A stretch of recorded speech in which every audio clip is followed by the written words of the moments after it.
Olá pessoal, sejam muito bem-vindos à nossa playlist de conteúdos gratuitos aqui no YouTube. No Direção Concursos, nossa missão é democratizar o acesso à educação de qualidade, ajudando concurseiros de todo o Brasil a se prepararem para alcançar seus sonhos através da carreira pública. Nosso compromisso é oferecer conteúdos completos, acessíveis e que realmente façam a diferença na sua jornada de estudos.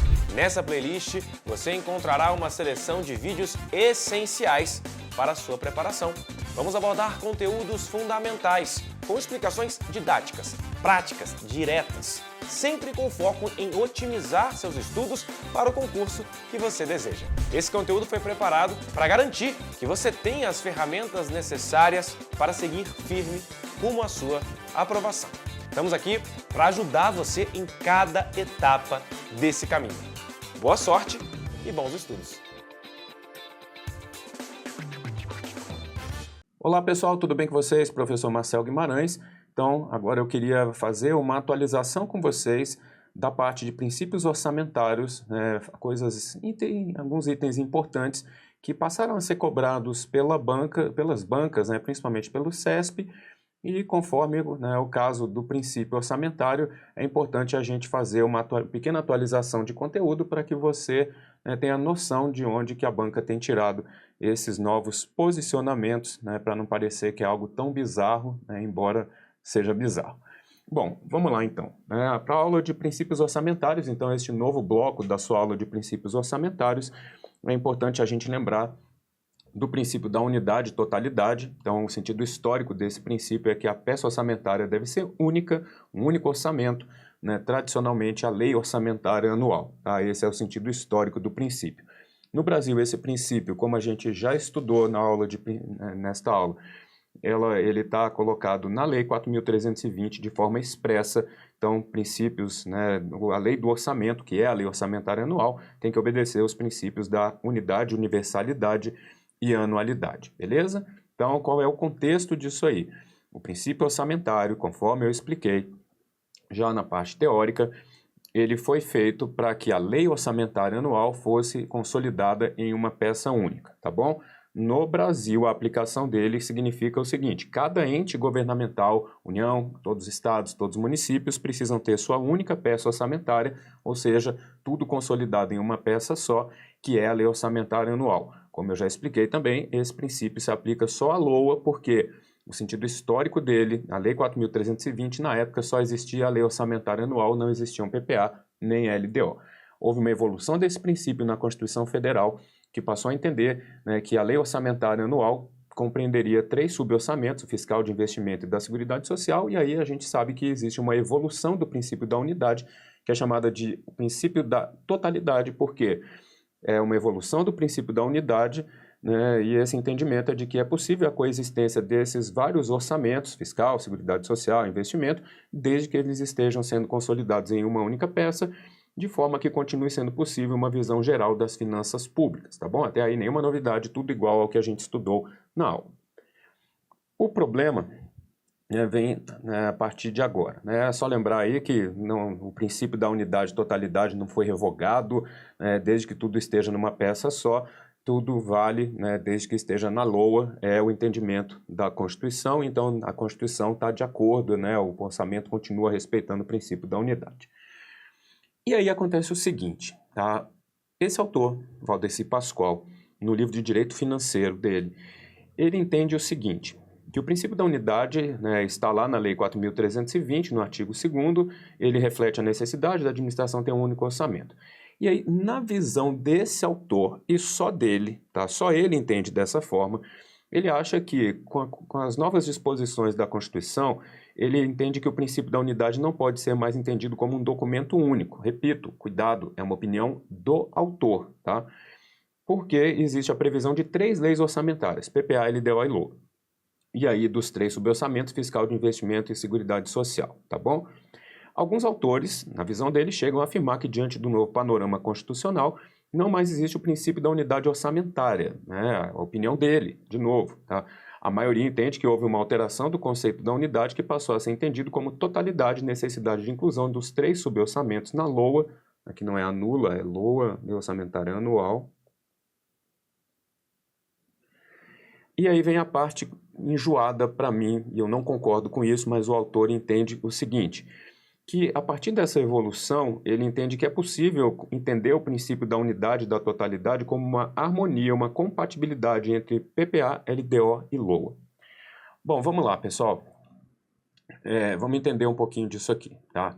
Eu não concordo com a opinião do autor, respeito a obra dele, ele é um estudioso do assunto, mas o sentido histórico do princípio da unidade é que a lei orçamentária anual, que é o orçamento público, estava em uma peça só. Quando Sebastião Santana e Silva e outros brasileiros foram em 1962 para os Estados Unidos, para eles entenderem o que era o modelo do orçamento-programa, trouxeram essas regras para o Brasil, publicaram um livro em 62 chamado de Princípios Orçamentários, com todo o sentido histórico mundial do princípio que era consolidar a LOA em uma só peça, tá bom? A Lei 4.320, na época, só existia a Lei Orçamentária Anual, era a nossa peça orçamentária. Em 88 vem a Constituição e inventa o PPA e a LDO. A LDO é uma aberração que só existe no Brasil, mas ok. Então são os 3 elementos, as 3 leis orçamentárias, tá bom? O princípio, na minha visão, continua se aplicando só à lei orçamentária anual. É ela que é consolidada e é daí que vem a evolução do orçamento fiscal, seguridade social e investimentos estarem consolidados em uma só peça. Por isso que tem lá a regra da totalidade. Esse autor, e só ele, acha que o princípio pode ser entendido como uma compatibilidade entre PPA, LDO e LOA e que aí você também está respeitando o princípio da totalidade. Eu não concordo com isso. Eu acho que o princípio da unidade não se aplica ao PPA e à LDO. A peça orçamentária única é a lei orçamentária anual. Isso historicamente em todos os países sempre foi assim. Tudo bem, eu concordar com ele ou não faz parte do seu concurso. Você não vai brigar com a banca por isso.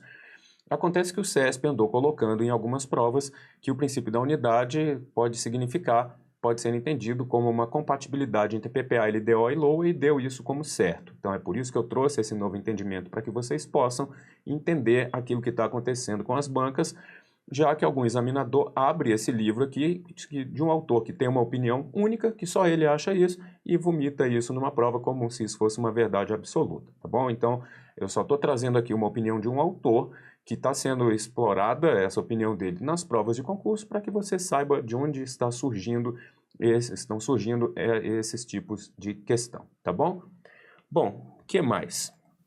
Então, eu estou explicando aqui só para você entender o contexto dessas novas questões, tá bom? Outro ponto que merece a nossa atenção, é quando a gente fala ali do princípio da não afetação, da não vinculação das receitas e comenta da DRU, da desvinculação das receitas da União. Então, originalmente isso liberava 20% de impostos, contribuições sociais e da CID para livre aplicação no âmbito da União.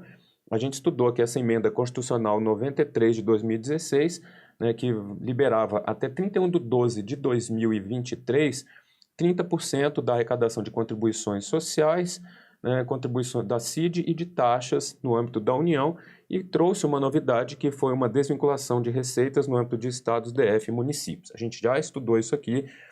A única coisa que eu quero mostrar para vocês, que não tem nada a ver com o princípio também, é que a emenda constitucional 126 de 2022 prorrogou essa regra para a União até 31/12/2024, só para vocês saberem, tá? Então, entendam que a regra para a União vale agora até 2024. Para a DF, estados e municípios, não houve a prorrogação ainda, pode ser que isso seja feito este ano, em 2023, mas por enquanto vale até 31/12/2023. Então aquela tabelinha que a gente viu na aula, agora no âmbito da União, é até 31/12/2024, o resto não muda nada, os percentuais continuaram os mesmos, tá? As desvinculações continuaram as mesmas que a gente já estudou aqui nesta aula. Tá bom?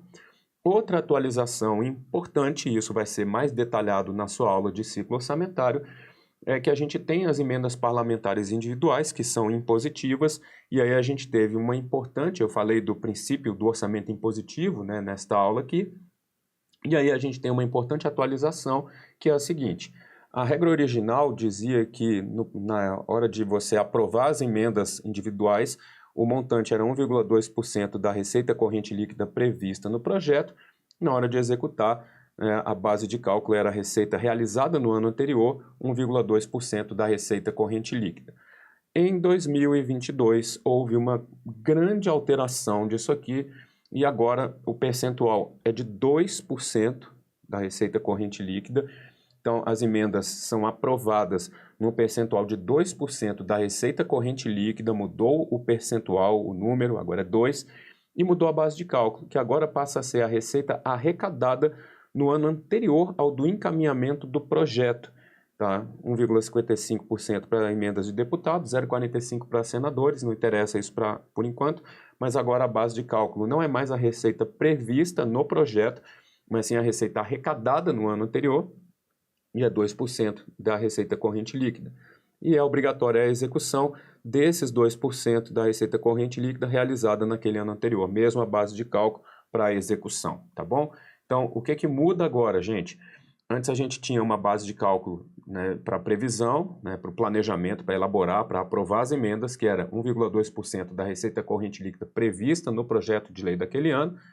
Na execução no ano seguinte, né, era feita a regra de 1,2% da receita arrecadada no ano anterior. Outra base. Agora é tudo a mesma, para aprovação e para execução.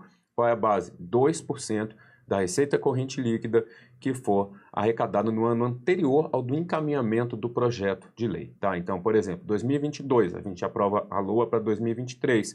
Então, em 2022, pega a receita arrecadada até o final de 2021, 2% daquela receita corrente líquida, aquela é a sua base de cálculo para previsão e para o planejamento e para execução, tá bom? Então, essa é a regra nova, lembrando que para as emendas de bancada não tem nenhuma alteração, na regra original não era falado nada sobre emenda de bancada ser impositiva, na regra atual não há regra para, na hora de você aprovar as emendas parlamentares de bancada, mas há uma garantia de execução de até 1% da receita corrente líquida realizada no ano anterior. Tá bom? Então, para isso aí não teve alteração, podem ficar tranquilos quanto às emendas de bancada, beleza? Bom, pessoal, era isso que eu tinha para trazer para vocês em termos de atualização de conteúdo para a aula de princípios orçamentários, tá bom? Muito obrigado pela atenção, bons estudos e até a próxima. Parabéns, concurseiro, por chegar até aqui. Essa jornada que começamos juntos foi só o início da sua preparação. Ao longo dessa playlist, você terá acesso a conteúdos gratuitos e de altíssima qualidade, com o compromisso de te ajudar a dar os primeiros passos rumo à aprovação no seu concurso. Se você deseja se aprofundar ainda mais, nos seus estudos e levar a sua preparação para o próximo nível, temos cursos completos que cobrem mais de 300 concursos públicos, todos eles organizados com os melhores professores do mercado. Na nossa plataforma do aluno, você terá acesso a materiais exclusivos, aulas aprofundadas, questões comentadas, revisões, resumos e todo o suporte de uma equipe de professores altamente capacitada. Estamos prontos para te guiar até a sua aprovação. Clica no link da descrição para conhecer todos os benefícios e recursos do nosso curso completo e continue essa jornada rumo à aprovação com direção. Vamos seguir firmes até você conquistar a vaga dos sonhos.